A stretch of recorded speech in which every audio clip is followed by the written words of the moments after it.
जय माता दी, जय श्री कृष्णा, जय श्री श्याम। मैं सुरेंद्र शास्त्री बनारस से और आज हम बात करने वाले हैं वृष राशि की। अगर आपकी राशि वृष है तो यह वीडियो आपके लिए बहुत विशेष हो सकता है, क्योंकि इस वीडियो में वृष राशि से संबंधित आपको जानकारी प्राप्त हो जाएगी। तो अगर आपकी राशि वृष है तो आप एकदम सही जगह पर आए हैं, और अगर हमारे चैनल पर आप पहली बार आए हैं तो चैनल को सब्सक्राइब कर लीजिए, क्योंकि इस पर आपकी राशि से संबंधित प्रत्येक जानकारी आपको उपलब्ध हो जाएंगी। यह चैनल पूर्ण रूप से निःशुल्क है, किसी रूप से किसी भी प्रकार से कोई शुल्क नहीं है, इसलिए इस चैनल को आपको सब्सक्राइब कर लेना चाहिए, क्योंकि यह आप ही लोगों के कमेंट के द्वारा जो प्रश्न आते हैं उसी पर वीडियो बन के इस चैनल पर आती हैं। चलिए शुरुआत करते हैं। वृष राशि, जो कि कहा जाए राशि चक्र की दूसरी राशि मानी गई है, और सबसे विशेष क्या है, इस राशि का नाम ही बहुत विशेष है। क्यों विशेष है?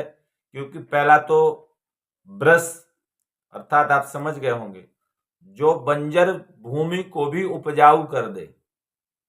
जहां पर कुछ पैदावार ना हो वहां पर भी बैल अपने पुरुषार्थ और अपने सामर्थ्य से हल जोत देता है और उस जमीन को उपजाऊ बना देता है। तो पहला तो नाम ही बहुत विशेष है। दूसरा स्थान, क्योंकि कहा जाए कि प्रथम स्थान तो सामने से प्रत्येक व्यक्ति को एक अट्रैक्शन मारता है, परंतु जो उसके बाद का स्थान होता है, द्वितीय स्थान, उसकी महिमा कुछ विशेष होती है, क्योंकि वहां पहुंचने के बाद व्यक्ति को ना तो भय होता है और पूर्ण रूप से हर प्रकार से व्यक्ति को एक अनुभव भी प्राप्त हो जाता है। तो दो चीजें विशेष है। तीसरी चीज ये है कि इस राशि का रत्न ही हीरा है। जिनकी राशि वृष है वह व्यक्ति को समाज में हीरा ही मानना चाहिए कि वह हीरा ही है, क्योंकि ऐसे व्यक्ति कभी भी पराजय को स्वीकार नहीं करते। चाहे परिस्थिति कैसी भी बन जाए, प्रत्येक परिस्थिति में अपने बल और पुरुषार्थ के द्वारा हर काम को निश्चित समय पर पूर्ण करते हैं। तो राशि चक्र में वृष राशि किस स्थान पर भ्रमण कर रही है और क्या फल आपको मिल सकता है, तो इन सभी चीजों को इसी वीडियो में हम बारी बारी से क्लियर करेंगे। तो अगर आप हमारे चैनल पर पहली बार हैं तो चैनल को सब्सक्राइब जरूर कर लीजिए। हम निरंतर आपसे कहते हैं, आप जहां पर भी हैं, जिस स्थान पर भी, चाहे गांव में रहते हैं, शहर में रहते हैं, कहीं भी आप रहते हैं, भटकने की आवश्यकता नहीं है। अपना date of birth comment box में आप सबमिट करें, जन्म समय, तारीख, महीना, सन और स्थान, इतनी चीजों को आप लिख करके सबमिट करें। हमारे समय थोड़ा सा लग सकता है, परंतु इसी चैनल पर आपको हमारे द्वारा वह वीडियो पूर्ण रूप से आपकी कुंडली का विश्लेषण होने के उपरांत आपको जानकारी निःशुल्कता से प्राप्त हो जाएगी। और आप किसी भी प्रकार से अगर कुंडली को यहाँ जाते हैं वहां जाते हैं, फिर पैसा दीजिए, फिर ये करिए, क्योंकि ये चीज है, तमाम ऐसे लोग हैं जो इसको व्यवसायीकरण दे चुके हैं, व्यवसायीकरण इस चीज का कर दिया है, परंतु हमारे यहाँ हमारे चैनल पर ऐसा कुछ नहीं है। और जिन लोगों को ये लगता है हमने कुंडली भेजी है, हमारा अभी तक नहीं आया है, या हमको कोई सूचना ही नहीं मिली है, तो हमारा जल्दी हो जाए, कुछ पैसा लग जाए, तो उनके लिए हम कहना चाहते हैं, यूट्यूब पर बहुत लोग बैठे हैं, 15 रुपया मिनट, 12 रुपया मिनट, 20 मिनट, 50 मिनट, जितना जिसने अपना चार्ज रखा है, चार्ज पे करिए, बात करिए, उसके बाद कुंडली लीजिए, सब कुछ आपको दे देंगे। तो ऐसा नहीं करना है। कुंडली कभी भी है वो हमारा भाग्य होता है।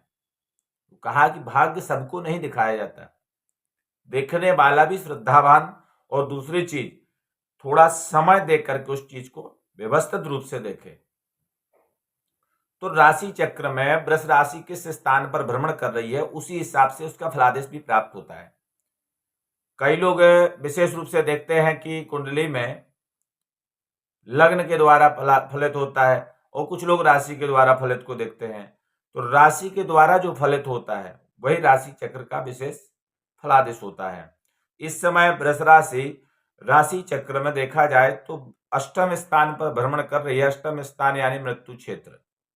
देखिए, कुछ समय वृष राशि अष्टम भाव यानी मृत्यु क्षेत्र में भ्रमण कर रही है, जो कि 8वां स्थान थोड़ा सा विशेष माना जाता है।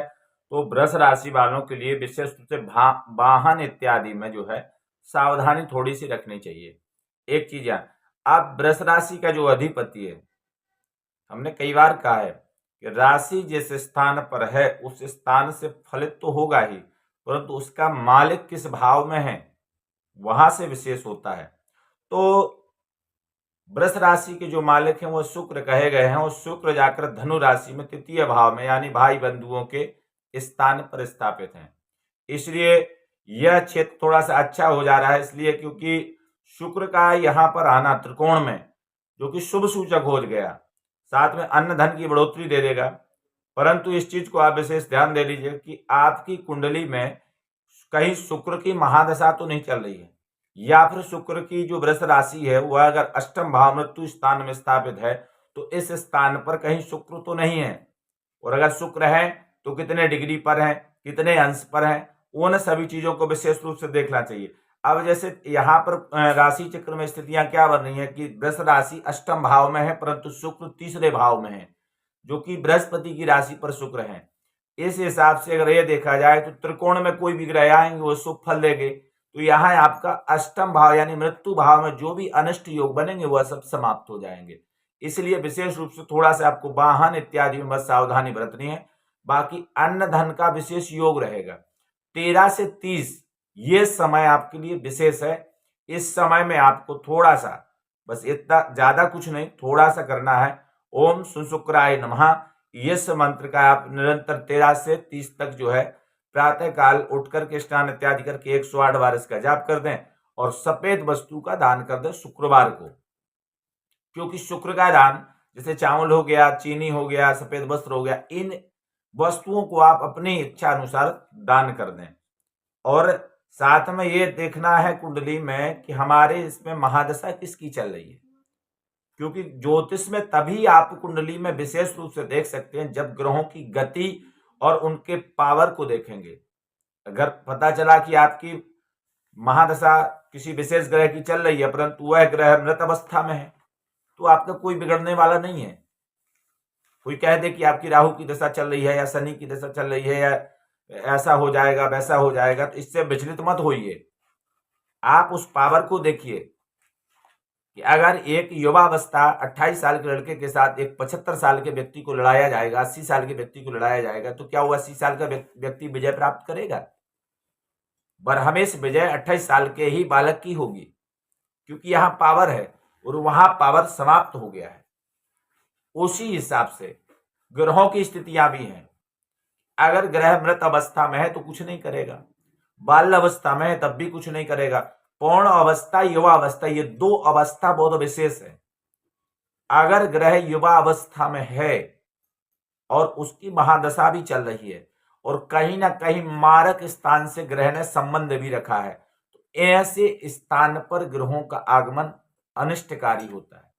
चाहे व्यापार की दृष्टि से देख लीजिए, चाहे विवाह की दृष्टि से देख लीजिए, चाहे आप जो है रोजी रोजगार की दृष्टि से देख लीजिए, किसी भी प्रकार से देखेंगे हर प्रकार से यहाँ पर अनिष्टकारी हो जाता है। इन चीजों का अपनी कुंडली का बहुत विश्लेषण करें अपने आचार्यों के द्वारा, अपने गुरुजनों के द्वारा, और जो उसमें विश्लेषण में निकल के आए उसका पूर्ण रूप से जो भी निवारण है उस निवारण को करें, उससे आपको विशेष लाभ होगा। अगर आपकी कुंडली में ऐसी कोई स्थिति बनी हुई है तो आप निरंतर शुक्र की आराधना करें, उससे आपको निश्चित लाभ होगा। और अगर आपको अपनी कुंडली के बारे में कोई भी जानकारी चाहिए या अपने राशि के बारे में कोई जानकारी चाहिए तो हमारे कमेंट बॉक्स में अपना डेट ऑफ बर्थ सबमिट करें। हम समय रहते हुए आपकी कुंडली का संपूर्ण विश्लेषण करने के उपरांत इसी चैनल पर लेकर के आएंगे, जो कि पूर्ण रूप से निःशुल्क रहेगा और प्रमाणित रहेगा। तो अगर अभी तक आपने इस चैनल को सब्सक्राइब नहीं किया है तो कर लें, इसमें आपको लाभ ही होगा क्योंकि ये पूर्ण रूप से निःशुल्क है। जय माता दी, जय श्री कृष्ण, जय श्री।